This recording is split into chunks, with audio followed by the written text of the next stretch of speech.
Welcome to Slayerfest 98. I'm Ian Carlos Crawford. I'm Trevor Carlee. I'm Neil McNeil. And I'm Sabrina Ryan, and today we're here to talk about The Magicians, Season 2, Episode 6, Cock Barrens. What do we think of this episode overall? Much like many a Magicians episode, there are quite a few plots going on. Neil, what do you think? First of all, I forgot that this was what the episode was called. Like, I remember the episode so vividly, but I forget that is the actual name of it. And I was like, oh, we're in for a good one. And then I forgot just what an emotional journey it was on top of all the light, funny cock jokes along the way. But like, it was such like it's a good balance of what this show is. And it's kind of like, it kind of threads that needle very perfectly. So it was really fun to revisit. I agree. Sabrina, what do you think? I like this episode. I am not as jazzed on it. I feel like some of the pieces to me didn't fit together so well. It felt like there's different stories going on that I really liked, but it didn't feel like, I don't know, a cohesive whole. However, I reference the Hacks and Paxson all the time, and we'll get there, but I talk about that motherfucker all the time.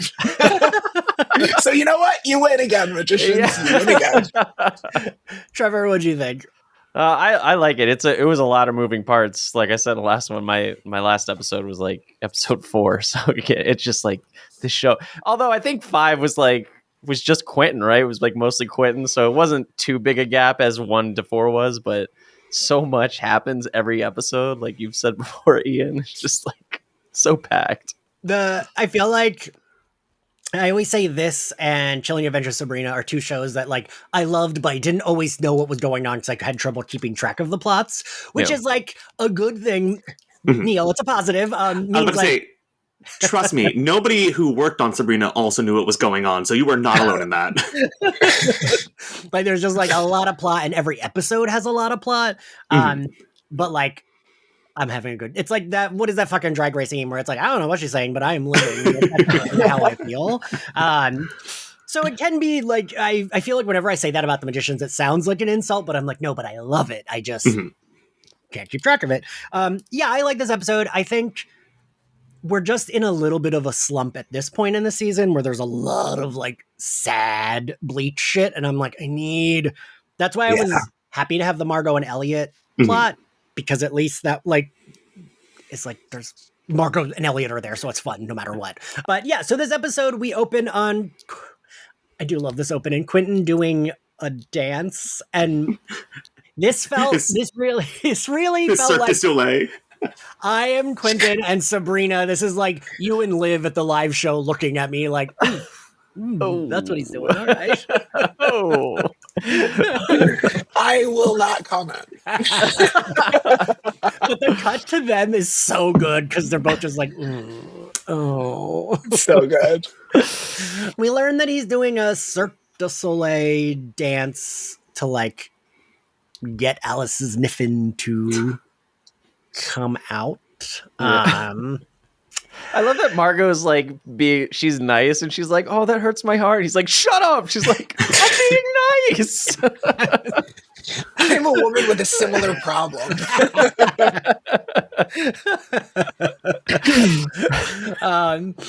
So basically it's like, he wants to get the attention of her Niffin, but then also he wants to go to her wake. So Margot gives him the button. Alice's wake is at her parents' house. We see both of her parents, and I forgot how good her mom is. Like the character is. I was like, good. Yeah, no, she's a nightmare. But I love the idea of Alice, who's a more. It makes sense why Alice and Margot don't get along, right? Because Alice does not do well with like a big personality. And I like that her mom, who is April O'Neil from the first Ninja Turtles movie, that I always have to point out, is just like, what did I do to deserve this? I was a much better mother than my mother. Classic mom stuff. Yes. Yeah. And Sabrina, I think it was you last episode that said the Alice makeup is a little goosebumps, because I did... I said Universal Studios, but close. Because I was like, this is a little, like, just like, ooh, eyeliner. It'll be. Yeah. She shows him to a locked room. And like even this opening, that's a lot happening, right? Like I was like, wait, did we get there already? But we do before the opening. The openings also seem to be getting longer and longer, which I kind of half appreciate. I don't know. Did any of you watch the show Evil? Because I feel like that had like episodes where it's like 25 minutes in that they like have credits. Post credits, we'll go to Quentin's plot. He's led to this like cupboard. He hears a knocking, finds a book. Alice's dad comes in. I like that Alice's dad is kind of like a nice dope. Like I appreciate that her parents aren't just like generic parent characters that are like there. Like they do make like they feel like characters, right? Like he's just like, Quentin, how'd you get in my locked room? And gives him a hug. Like doesn't really like, and the mom is like crying and making everything about herself. And it also like helps inform us on Alice. We already know this about her parents, but I don't know. For me, it always says a lot that like she's this like more low key, book smart, nerdy yet fashionable person, and then her parents are like these bigger characters. Yeah, they all have like they both have like very serious emotional problems, but I do think it's funny that Alice comes from like a beta cuck dad and a crazy bitch mom. Like I'm like, that's how you cook an Alice. That's exactly what I expect. It's okay that we get there quickly because I'm like, it's accurate, keep going. I also like that Alice's dad, I can't remember because we saw him right in season 1, but he's barely in that episode. Yeah, I can't remember how he acted in that, but I like that he seems really smart and intelligible in the magic world, and like he understands all this, but he's not that type of like making Quentin feel stupid. Like when he's just like, here's the language, and Quentin looks at him like, oh, I'm gonna fucking brush up on this. I don't know. And like, just like, I know that's in the later scene, but a lot of it happens in this earlier part too, where he's just like, I was working on this, and he's like super excited to kind of show him the stuff, and he's not looking down on Quentin for not knowing nearly, I don't know, which could have been an angle they went for Alice's father too. Like, my dad's too smart and I'm always trying to live up to him kind of thing. Yes. I like that. Yeah. I really liked that, like, what so quickly made me understand the dad was that Quentin, like, basically broke into his study and was going through his stuff. And he's like, what are you doing in here, bud? He like flipped his chair around and he's like, let's rat. Hey, buddy. Like, it's so sweet. I was like, I like this. I think he like saw in Quentin, he was like, oh my god, someone's genuinely interested in like what I'm doing in here. This is so not like what I'm used to. So like kind of the son he always wanted. Yeah. Like, you want to hang out? What do you throw the ball around, maybe? Do you want a drink? I'd rather you do it in the house. I'm a cool dad. So like, what is it? The book just kind of tells them about this mirror spell thing, right? Yeah. Well, because I think they cut away, right? He's just like, I need to tell you something. And when they come back, you assume he's like, oh, I've been seeing Alice. And he's like, oh, I know what needs to happen. Which I love when the show does that. Because I don't need the explanation. I don't care. Just tell me, oh yeah, we're doing a spell with a mirror. A whole lot of weird shit happens. I'm down with whatever. Yeah. I'm not like looking for an explanation. Just keep us moving. Do we know, what is that thing? Is that like something they built for the spell? Is that like a tent that was taken down with still its tent poles up? Like where I don't believe them as having just like weird random structures like that in their backyard at all times. Like they seem like the type of waspy parents who are just like, yeah, we built this like pyramid in the backyard. What of it? Who doesn't have that? Yeah. It's like a minimalist gazebo to them. Also, they seem to be in the kind of like weird magic stuff that I feel like you just have stuff. It's like a kitchen gadget. You're like, oh yeah, when we were into zoodles. Oh yeah, let me go get it from the garage. I'll put it right up. Like no big deal. Yeah. Oh, Ninja cream. I'm making everybody creams again. The dad kind of.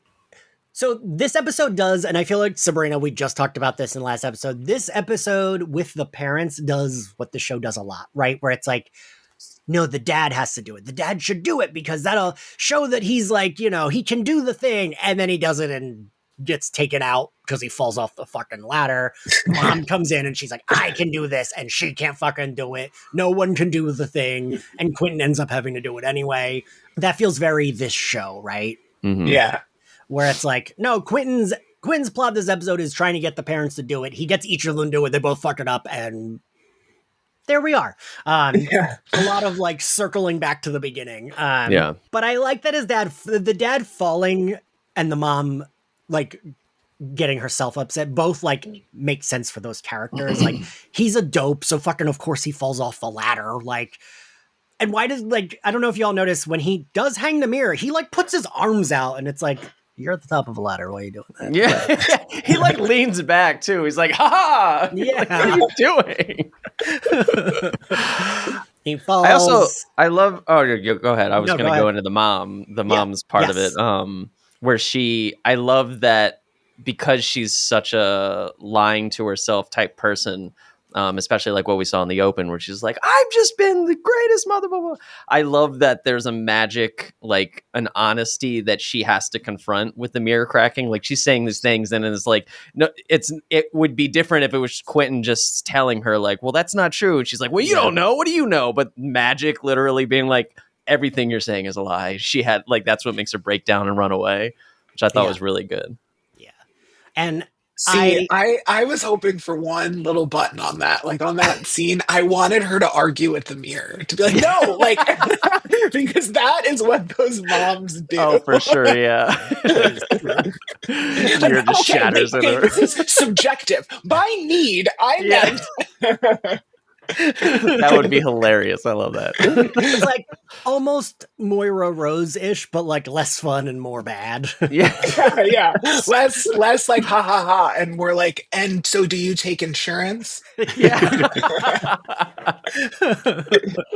And I like that she comes in very confident, right? When she's like, oh, my husband said I'm too crazy for this, but I can do it.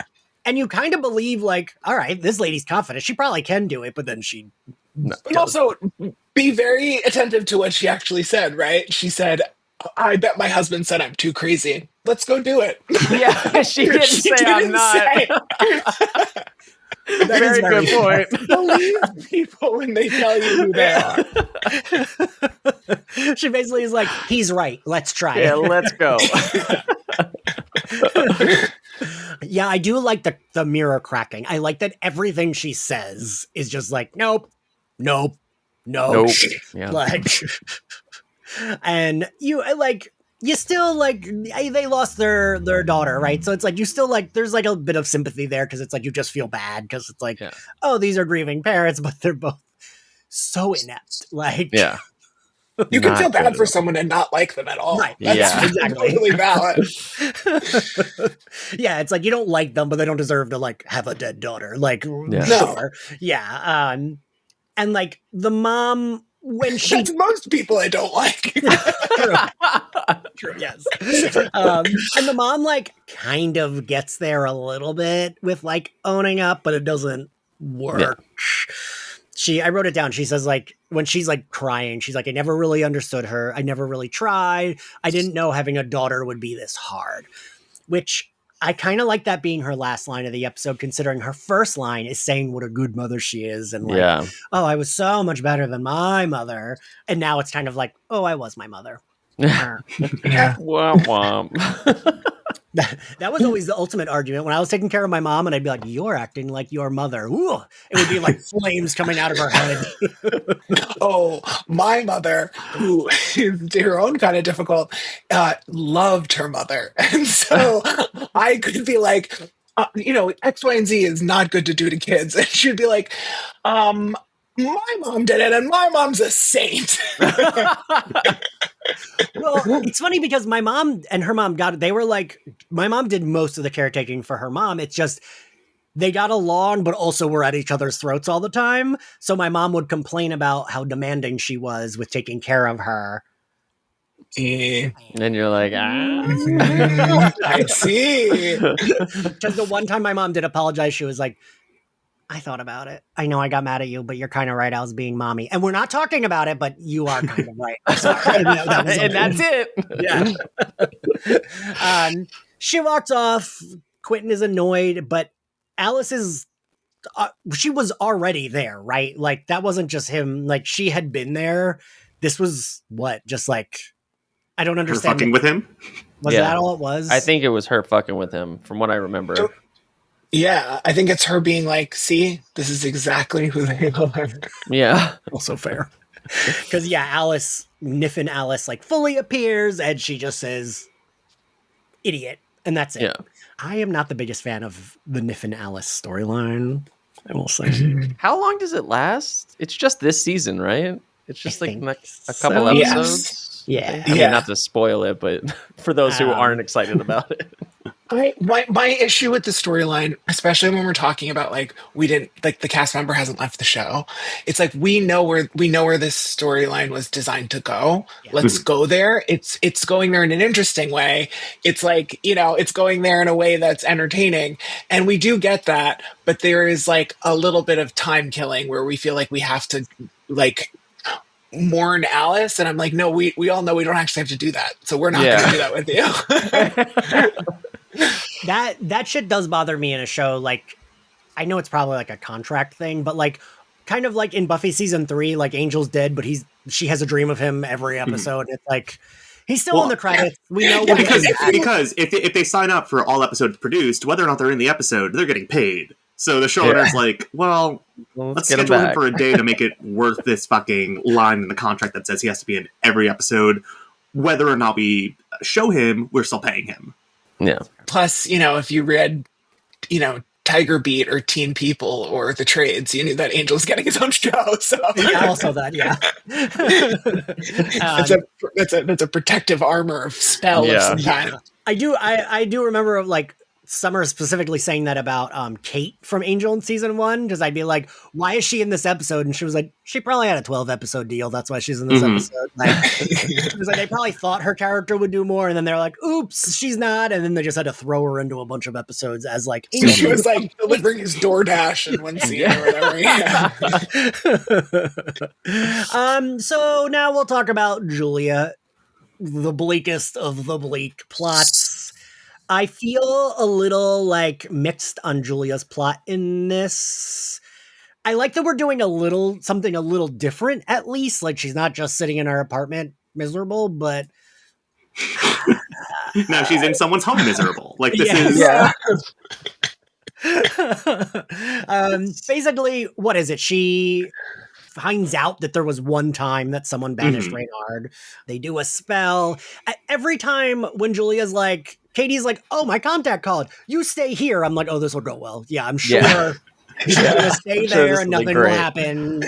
Katie stays in that signal chat. Katie stays. Plugged in. Yeah. Contacts. Yeah. And I honestly don't even remember how it's resolved. Like, I know Katie goes to a person and that person is like, I wouldn't work with these people if I were you. And she's like, all right, let me go get Julia. I like basically remember. But so Julia is trailing this woman named Dana. She immediately clocks Julia is following her. I don't know. Neil, what do you think of this like plot line with this lady? It's like, it gets us to an interesting place with the revelation that there was someone else before who had this same thing that Julia is going through, and where it takes us was fun. Because like in that moment too, like rewatching this, like all clicked and I was like, oh my God, that's right. I totally forgot. Yeah. We're getting there now, as opposed to, I thought it happened. I also later did not on remember it being set up here. Yeah. Yeah. But I love Julia. Like, don't get me wrong, but like, it just feels like, especially for these first few seasons, they really like stretch her plot line out to the point where it's like, let's get to the fun stuff with her. I understand that this is an important story to tell, but do we have to make her that miserable all the time? Like, and like, it just feels like it's like, we're going to go here. We're going to find this out. Okay, now, roadblock. Okay, I'm going to find something new. Oh, roadblock there. And it just kind of feels like she keeps... They basically wrote themselves into a corner there, and they're like, we have to get out of this inevitably, but they don't know how to properly... Is what it feels like. It's like, we want her to be back with the group, but at this point, we're too far down the rabbit hole.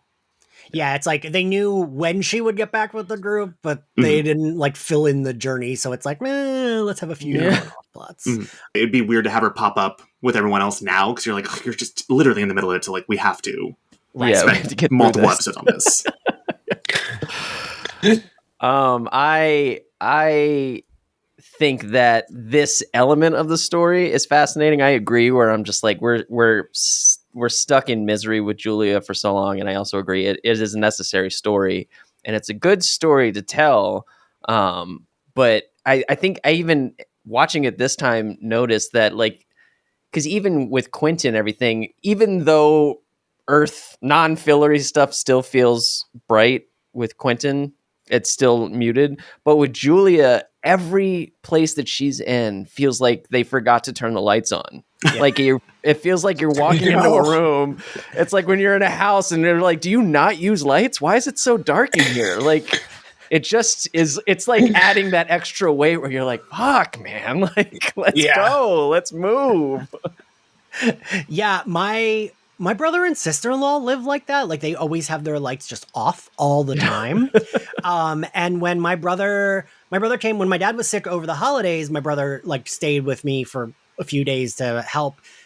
And like I would go in the kitchen and he'd be working on his computer because he has like a work from home job with all the lights off in the kitchen, like in pitch black. And I'd be like, "Can we turn a light on? Like this is weird." So weird. Sabrina, what do you think of this plot with this lady? I think. Listen, I love going and finding Karen in the suburbs. I love finding out what a nightmare she is. I think it's an interesting like. It feels like it's trying to say something about coping mechanisms, but not really. Doesn't really have to say anything. It's just sort of like, look how wacky we all get when we're traumatized. And it's like, it doesn't really like feel like it has a take on it, but I think it's really memorable. And yeah, I mean, we've got the Hacks and Paxson, which is her. I guess it's like a creature or of some kind that she captured, and it's so disgusting and gives off such an odor magically that it will hide you from Reynard or anyone. I guess I reference the Hacks and Paxson all the time because I always say before a trans woman medically transitions, that's what she feels like. Oh, jeez. That's what I felt like. The Hacks and Paxson. I see that thing and I'm like, oh God, that's just looks like a man. That's what men look like to me. So I really like the idea of you specifically mentioning this creature from The Magicians that is not a like I probably not a well-known thing. Yeah. People are like, "What?" You're like, "Okay, well, here, let's sit down. Let me explain." Who am I talking to? The same three people. That's right. Yeah, I agree with you, Sabrina, that it's like it's an interesting take. I don't know that they're trying to say anything or it lands on saying anything. You know, there's like the like the traumatized people traumatize like the ring circle of abuse, but like. Yeah, I don't know. I got that the woman, it's like she is so traumatized, she cannot see outside of anything. This is how she did it. So she's like, well, that's what we're going to do. Yeah. I also had an issue with Julia just following her into the basement. Yeah. Like, I remember even the first time I watched it, I was like, why are you? I mean, I understand you both went through the same thing, but like, why are you following her into the basement for no reason? Like, this is a complete stranger. I wouldn't follow anybody into their basement the first day I met them. Like, especially in this dark ass house where the lights are all off. Yeah, and the lights are off. It's just the number of times on this show where someone's like, tell me, explain it to me. And the other person's like, follow me. Yeah. No, explain it. We're using our words. Yeah. You did not answer my question. Yeah. Yeah, and I do think the Hacks and Paxson's like, again, this show does like the mixture of like fantasy and horror well. It's like a monster, but not a monster. It's like a weird creature, but then it's like, you know, giving Julia, it's like leftover bone food and like trying to like be like, hey, we're both prisoners here. I'm cool. It's a horrific little toxic masculinity, man, baby, smelly monster. Like it's so, but it's not mean. It's just like such a weird magician's only thing. Yes. Yeah. I like, love it. I love it. The like Karen is more of the monster than like the monster is a monster. Yeah, definitely. Yeah. What is it? Is she using Julia as bait to get Reynard?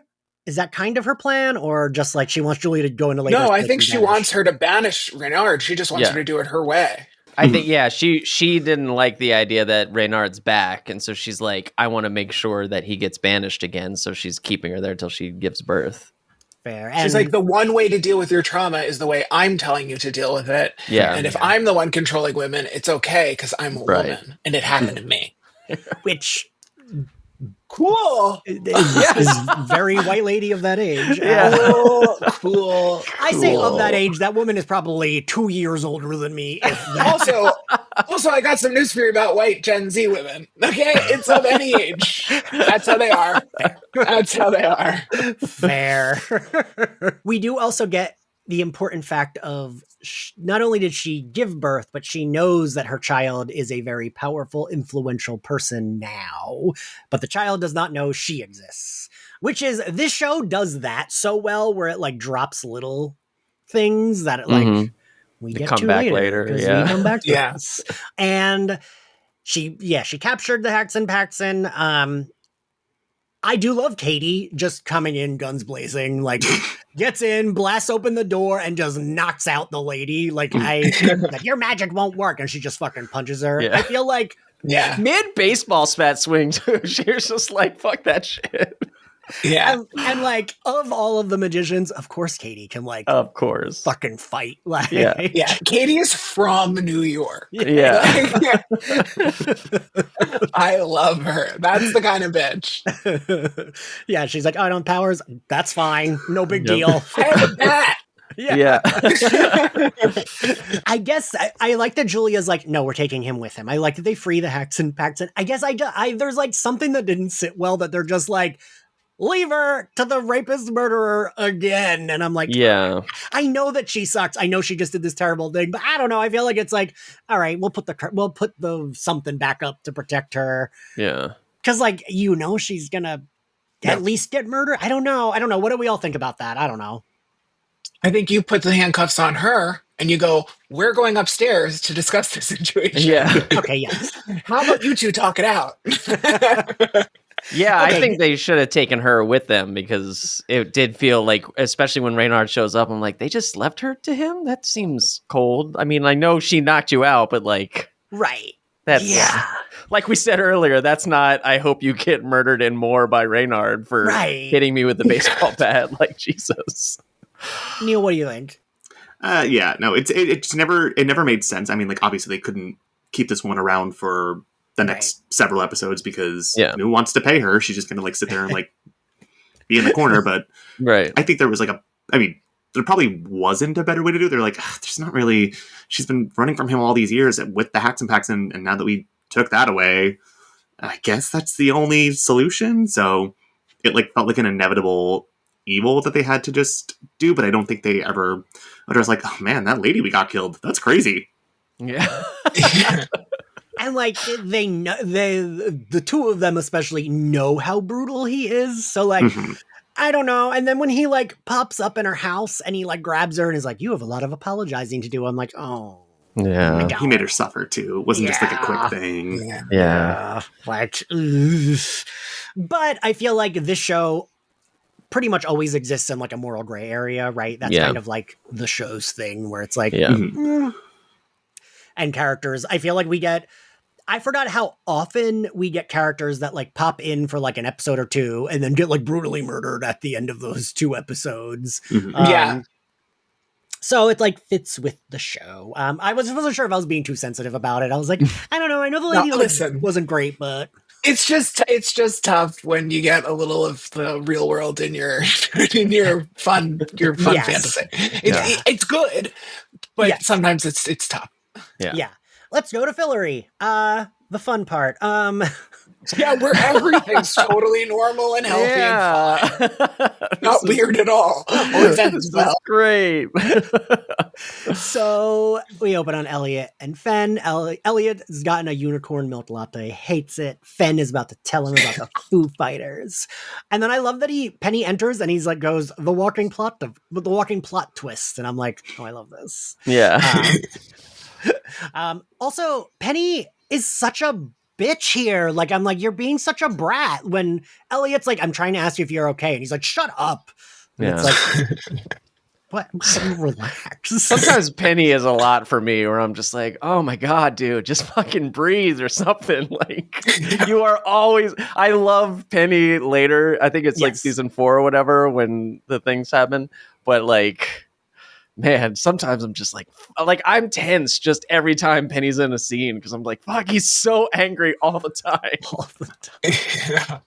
Yeah, I do feel like season 3, they like more balance him out where it's like, yeah, he's still a grump, but he's not like aggressively mean to everyone he encounters. What is it? I do like whatever word he uses instead of Moss, and Elliot just goes, are you having a seizure? He tells him to go see the map maker because the botanist was eaten by plants. I do like shit like that, and then Penny's like, I hate this place. Like, I do like when they like are annoyed by the whimsy bullshit. Cut back to the throne room. He goes to see the map maker. We cut back to the throne room. Margot and Elliot are having a meeting with who, Trevor? Prince S of Loria. Cute little That's word where I play. wore all my princes today. I like that. What is it? Tick says the rumor has it his mother is from Cincinnati. It's pretty funny.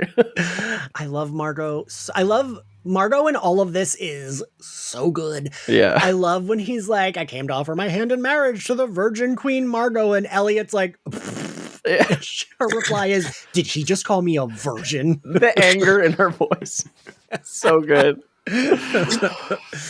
So right, Elliot and Margot are a little bit at odds. And once again, it's like they're at odds, but they're fine. Like they still love each other. It's just like they're at odds about what to do.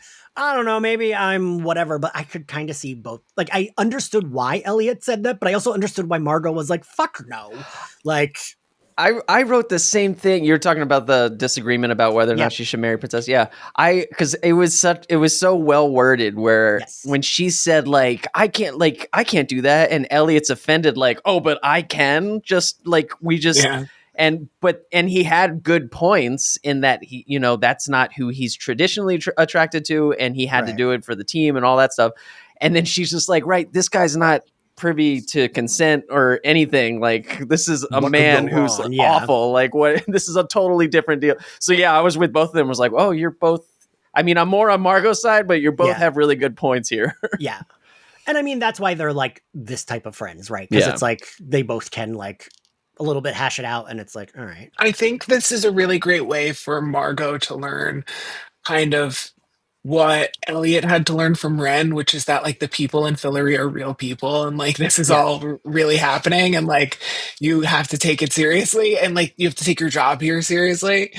And I also think like, I don't know, I think it's fun to watch them seem like they have peers somewhere in Fillory. Because it makes it feel like something else could happen to them. Yes. They were sitting a little too pretty with their like infinite cosmic power and their crowns and their like hotness, Yeah, no, I agree. Yeah, Margot as like the reluctant queen is so fun because like when she finally does come into her own and she realizes she's like, no, I have to do this for Fillory. Like it's not just like, fuck off, like I don't want to be here. It's like, whatever, I got handed this title and I get to wear a pretty crown, but like she finally understands. She's like, no, I actually have a duty to these people. Yes. And that is like a good journey for her to be on this season. Yeah, I agree. And I think the way we do this all the time, we compare her to Cordelia Chase, but the way it helps inform her character in a way that is not punishing, that is not, like she learns it, but she's not getting mystically pregnant twice to learn it or whatever. Like she's learning it because it affects the kingdom. It affects like people and shit like that. I did skip over. I like when they make the castle disappear and they kick out wands and Elliot goes, seriously, wands? Yeah. When Margot goes to talk to him, and I am very, very, very gay, I was like, oof. When she like grabs his dick and is like, beg me. And he's like, clearly I like you. Like it's a good. Yeah. And she looks gorgeous. She's very confident. She's like demanding at him, and this man is like putty in her hands. Yeah, and that's that old doll trade dynamic. We love to see it, folks. We love to see it. And like, I almost Summer is so good. yeah. Like I think all the time of when I told Summer I want to be as cool as Margot and Elliot, and she was like, so do I. And I liked that again. The joke here is that Margot's like, don't fucking call me a virgin. And also then she's like, maybe I do want to fuck this guy. All right, I'm going to fuck this guy. And I like that it's like, again, there's no, like, she's not punished for it. It's like, yeah, she's allowed to just fuck this guy. Like, Yeah. that's fine. Yeah. She's allowed to be like confident sexually, have this man eating out of her hand, and like, I don't know. Yeah. And he says like, you mastered what? Never touching a man. And she goes, not touching. I'm good at both. And it's like, fuck. Oh my. Yeah. Elliot and Fenn have a talk about the Foo Fighters. Yeah. Elliot does get really mad at her. Also, Sabrina, we talked about this last episode. Do you see how he does say that they were dating? Remember? Because we were talking about, we weren't sure if they were like exes or family members. Yeah. Well, I mean, she doesn't say they were dating. She says like we were close or something. True. Yeah. And I do like, we humanize Fenn pretty well this season, I think, when she's like, you think I stayed with you because you're so deeply attracted to me? I'm a realist. Like, and I appreciated hearing that from her, because you kind of weren't sure if she got it. But then that makes more sense last episode when she's like, I don't know how to politely beg you to fuck me. Because, like, she also has needs. She also, you know, would like to get laid. This honestly kind of bridged her into, like, the Fenn that I love and remember. Because she, from here on out, I think once you have that realization of, like, oh, she understands everything that's happening. Yeah. She's not just, like, this simple fillery girl who just has no idea that Elliot isn't into her or whatever. Like, this episode, I think I was just like, oh, okay, so this is okay. And then from here on out, she's just like this. She's incredible. I mean, she's always been incredible. She's hilarious, but like from here on out, she's got this really great arc, and she's like comes into her own, and she has a really great story, I think. Yeah, it's like her naivete is more just like Felurian who doesn't know human stuff that well, which is like fully understandable. It's not that she's an idiot, right? Yeah. And I like that. And I think it's also important to make that distinction with her. Yeah, for sure. Because she's so like nice and bubbly that it's easy to be like, oh, she's just dumb. But she's not. She's not. No, she in fact has like an enormous amount to offer them that they're overlooking. Elliot. Also great with knives. Great with knives. Great with knives. Elliot, that's when she's like, you can't let him out of the dungeon. You can't trust him. And he's like, can I trust you? I feel like he's being a little bratty here because she is owning up, and it's not like she didn't do anything wrong. I don't know. Yeah. I mean, it's like you don't really ever know the people you're getting married to. You don't really ever know like what you're getting yourself into, or like, and I think it's funny to me because like she seemed so aware of that and he's not, and like so savvy to it when he's supposed to be like this old jaded, like I'm ethically non-monogamous, like and she seems to like get to like know the like score. And I think it's another example of like, I don't know, that these people are real. Like this marriage is a real thing. Yes. And I also think that another show wouldn't have bothered to humanize her, or wouldn't have bothered to make it real. It would have been like, oh, it's a joke and she's annoying. Like that would have been... It would have been stupid. Yeah. And fallen down a lot. Banana We're the Spice Girls. We then go into Margot's dream, and Margot is just not someone you think of having these dreams, but I like it because it's like, oh, even Margot has like these stupid, like, oh, I didn't know there was a test. Oh, I'm like not I'm naked in class dreams. And yeah, it's just like, and we see her a little bit vulnerable in her dream, right? Because even she's like, what? There's a test. Oh, Penny walks into her dream, which I do love. With now ammunition for life. I also like that we found another a reason for them to use the classroom set, because they were like, we spent a lot of money on the wood paneling in there. Because Sabrina I think they said last season when we talked to someone, I think like Lev or Summer or someone said that they like originally it was in a classroom in a college, and then they fully built the whole set like after. Yeah. Oh, So wow. like they had that set there. They're like, we're gonna fucking use this. That set had a 13 episode contract. Exactly. And I do like when she's like, the mountains, they like look like dicks, and he's like, full mast, have sail, and she's like, a variety pack of dicks. She wakes up with Prince S, and she has this really good line when he's like, scouring for weapons, you have that look in your eye. She's like, it's called resting bitch face.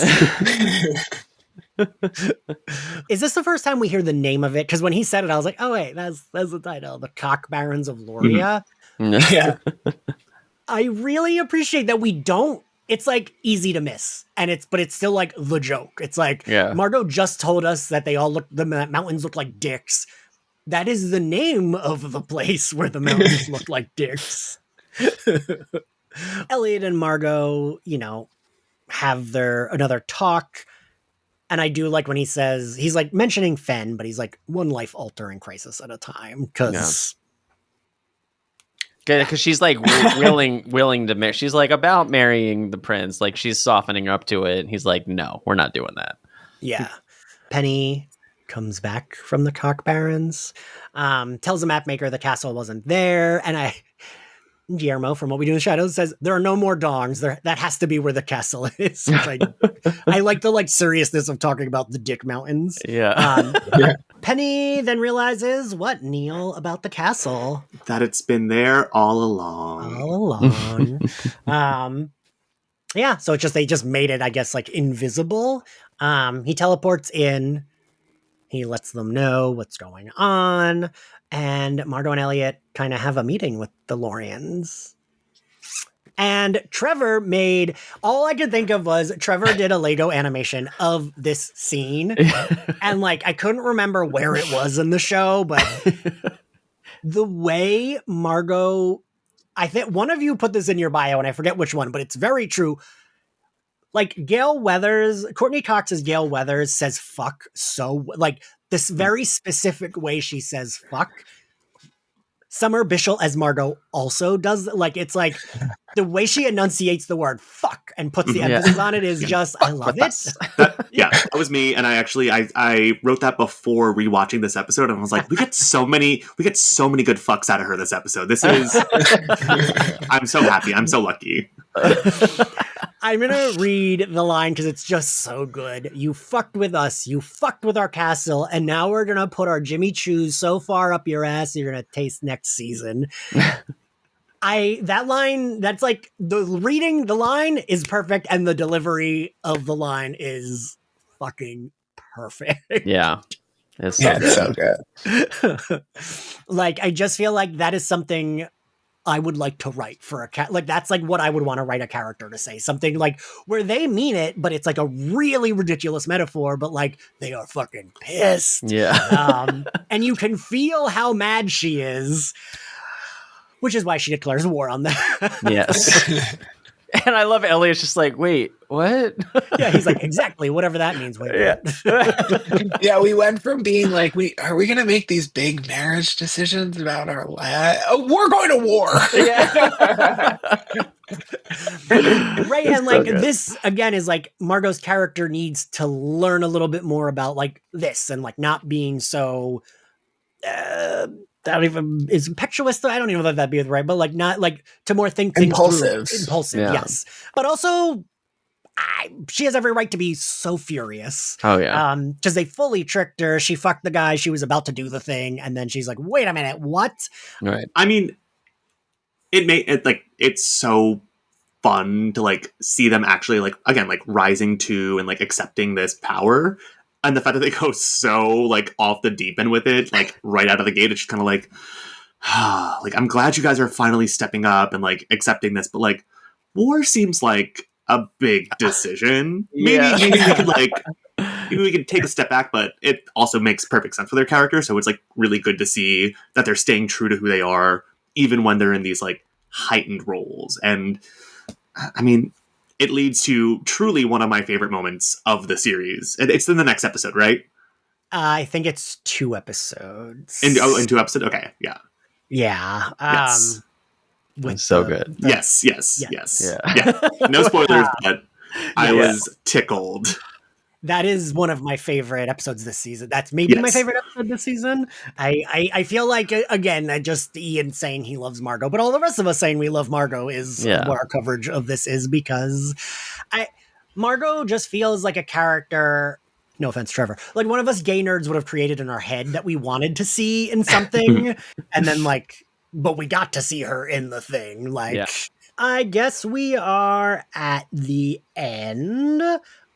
Favorite outfit, Neil? Princess naked in bed.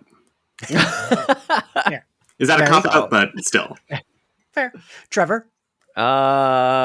Julia's gray out. No, I'm just kidding. I think Margot's dress when Princess first visits and she's got like the cape from her waist down and like all that whole thing, like when she like walks around the thing and like it's like I don't know what it is because it's not fully flowy. It's kind of like one of those. I don't know what it is. I have no idea what Sabrina, you usually know fashion the best. I don't know. Do you know? I don't know what the name is. No, I don't. Yeah, but that was great. I love that. Yeah, no, I do think that looks great. Sabrina? I liked the Hacks and Packs and Sturdy diaper. I'm just kidding. No, my favorite outfit was the map maker. I love his little fit. It's all like, it's perfectly done. It takes him 45 minutes to put on every day. I love it. Good for him. You know, Sabrina, I was thinking about that today when I was watching this episode, that some of those Felurian outfits look like it's a lot of layers and it would take a while to just even put on. Yeah. Right? No, most definitely. Yeah. Most definitely. My favorite outfit is the one Margot ends the episode in. It's like a cream color and that color looks really good on her. And I think the middle is like a little purpley, and her hair's up. And I think the crown with the updo always looks so good on her. And, add in her like saying fuck a lot and perfect. Can't go wrong there. Favorite scene, Trevor? Oh, I guess you fucked with us since I animated it. Sabrina? Yeah, it's definitely Margot playing with his dick. That's a good one. Neil? No, the seduction of it all is beautiful. Yeah. Well, for me, it's a tie, and it's Margot's end rant and Margot telling the prince to beg her. Because, What grade do we give this episode, Neil? I'd say like a solid B. Okay. All right. Sabrina? I would give this episode a C+. All right. Trevor? B. I'm so happy that of all of the episodes we've recorded, this is the only one where I have not been the lowest grader. I give it a B-. Nice. Okay. Rare form for Sabrina. Thank you for joining me. Thank you all for listening. If you like Slayerfest 98, you can watch our video recordings on our YouTube channel. You can listen to us on Spotify, Apple Podcasts, anywhere else you get your podcasts. Please give us a good rating and a review. It really helps the podcast. If you want to follow us on social, we are at SlayerFestX98 on all platforms. And if you want to support us, you can find us on Patreon. We're covering X-Men the Animated Series, Batman the Animated Series, every season of Buffy as it turns 25. And I have a sex and relationship talk show with my friend Zachary Patton Garcia and a bunch of other bonus content. If you want to follow me on social, I'm at ENXCarlos. Sabrina, where can everyone find you? At Magical Girl Sabrina on Instagram, and nobody uses it, but also Mastodon. I stay plugging it. Neil, where can everyone find you? You can find me on Instagram, just at Neil McNeil. And Trevor, where can everyone find you? You can find me on all the platforms at Trevor Carlee. And I'm going to have Trevor and I do a collab post so you can all see the Lego animation he did once this episode goes up, because it's really good. And we will see you all next time. Bye. Bye. Bye.